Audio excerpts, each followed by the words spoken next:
இப்ப சொன்னாங்க பெருமானார் ரெண்டு விஷயம் எல்லாரும் எழுதி வச்சுக்கோங்க. வாழ்க்கையில எல்லாருக்கும் கஷ்டகாலம் வரும், கசப்பான நிலை வரும், துன்பம் வரும். இன்பம் மாத்திரம் ஏற்றுக்கொள்வோம், துன்பத்தை கொண்டு மறுப்போம் என்பதா வாழ்க்கை?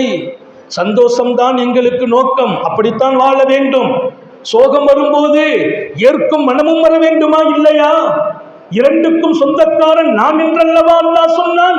குல்லை யுஸீபனா இல்லா மா கதபல்லாஹு லனா ஹுவ மௌலானா வ அலல்லாஹ் ஃபல்யதவக்கலில் முத்தவக்கிலூன். நபியே சொல்லுங்கள், எங்களுக்கு எந்த துன்பமும், எந்த துயரும், எந்த சோதனையும், எந்த இழிவும், எந்த அழிவும், எந்த அவமானமும் எங்கள் ரப்பு எழுதாமல் நடக்காது என்று சொல்லுங்கள். எத்தனை அழுத்தம், எத்தனை அருமையான நம்பிக்கை. எனக்கு ஒருவன் துன்பம் தர முடியுமா? முடியாது. என்னை ஒருவன் அழிக்க முடியுமா? முடியாது.